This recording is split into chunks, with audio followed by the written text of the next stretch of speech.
Hey guys, welcome back to the channel. Um, well, I figured Jacob needs some content, so I'm gonna give you some content. This is gonna be a sit down, and I just want your guys' thoughts on where has hot rodding gone? Truly, where has hot rodding gone? You know, I'm only 20 years old. I never lived in the glory days of, muscle cars and all that stuff. So comment down below if I get anything wrong or if anything's, not right. But this is just my opinion. Opinions are like assholes. Everyone has one. No one wants to hear it or see it. So, well, we're going to talk about LSs, which I know a lot of people are going to immediately click off this and say, boomer, boomer, boomer, boomer. But I think, personally, the essence of hot rodding is unfortunately dying. Well, it never is always dead. There's always exceptions, I'm not looking at a large scheme thing. I don't think hot rodding is going to die tomorrow or anything like that. But I think it is on a downward trend, unfortunately.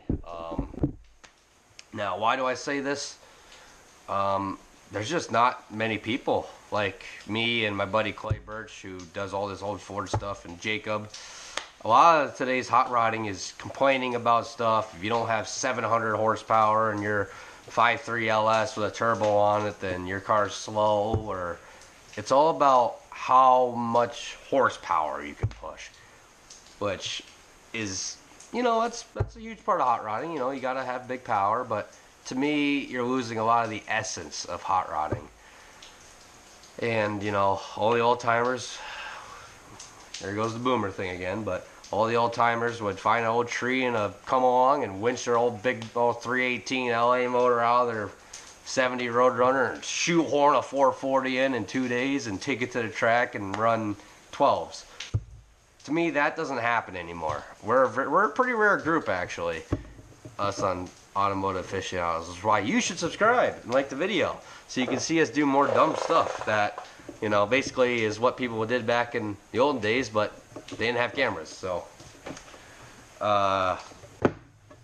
yeah, like, subscribe, comment down below what your thoughts are on my opinions. Trust me, whatever you say is not going to offend me. I could care less, but truly. But I love hearing from you guys. If you guys want to hate on anything, go right ahead. It's your God-given right. I'm not going to tell you not to hate on the video. If you don't like what I say, tell me. Anyway, back to hot rodding. You got a lot of these old guys like David Freiberger from Roadkill, Derek Beery from Vice Grip Garage, and they're the ones that are keeping people interested in hot rodding and old school hot rodding and stuff. But I feel like it's a dying trend. Then again, there could be a lot of whistleblowers and a lot of loud, the loud side of people now, because now everyone can get their mean mug on a camera like this and share their opinion with the world, even if it doesn't mean squat, like I'm doing right now. So kind of hypocritical, but my big gripe about hot rodding is a lot of people are losing the joy out of it. I mean, people are starting to think that, like I said before, you got to have 895,000 horsepower out of your 4.8 LS with a turbo kit on it to be cool anymore. You don't. You really don't. And I think the essence of people building their stuff is really kind of gone away. People just, send their thing to a shop to get tuned or a cam put in, and yeah, it's just people aren't doing it themselves anymore. Now, we're a rare exception. I will say, we're a pretty rare exception. We do a lot of that stuff. Thank God.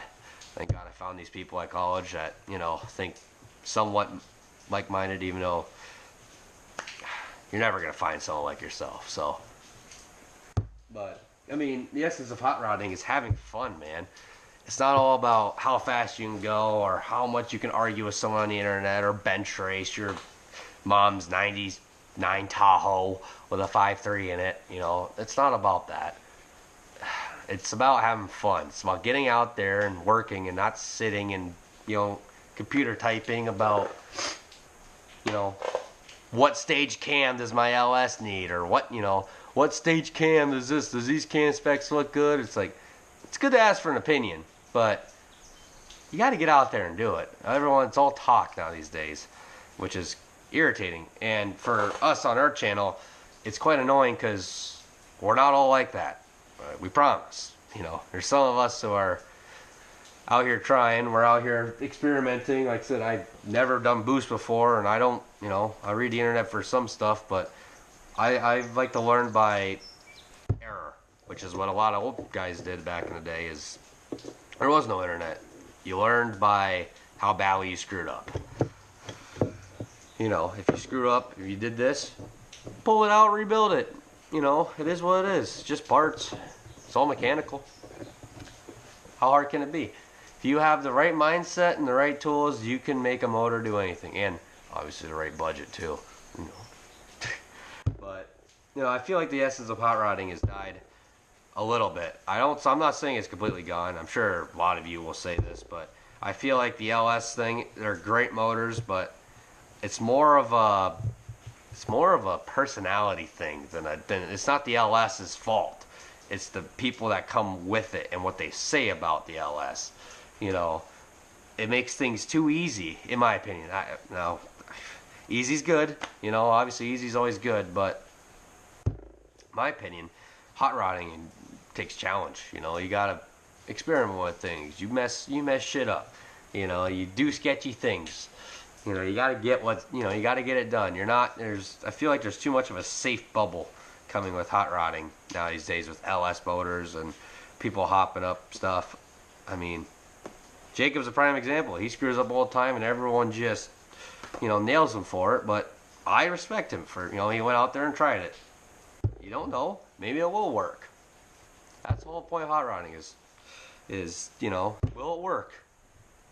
Should it work? Can it work? But that's just my opinion. The LS swap thing, it's fun for, some things like my Dodge.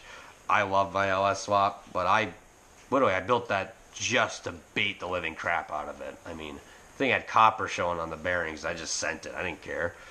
That's the point of hot rodding. There's obviously a little bit of care, but, go fast for cheap. That's the big thing. But I feel like the introduction of the LS has made things too easy for hot rodders.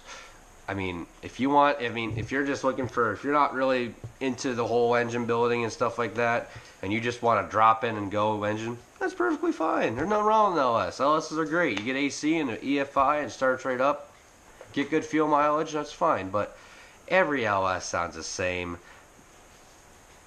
I know that's going to get a lot of hate, but you can make exhaust differences, but no matter what size cam you throw on an LS, unless it's in a Corvette, it's going to sound the same. That's just my opinion. But meanwhile, when you got a small block with 13-to-1 compression, pop-up TRW pistons, and 64cc double hump heads, that is a good sounding motor. It doesn't sound like an LS. You can definitely tell it ain't no LS. But anyway, I'm starting to realize this video is probably not going to take off too well, and I'm going to get a lot of hate on this one, but whatever. I'm just sharing my opinion, trying to get some content out there, trying to involve you guys, see what you guys think.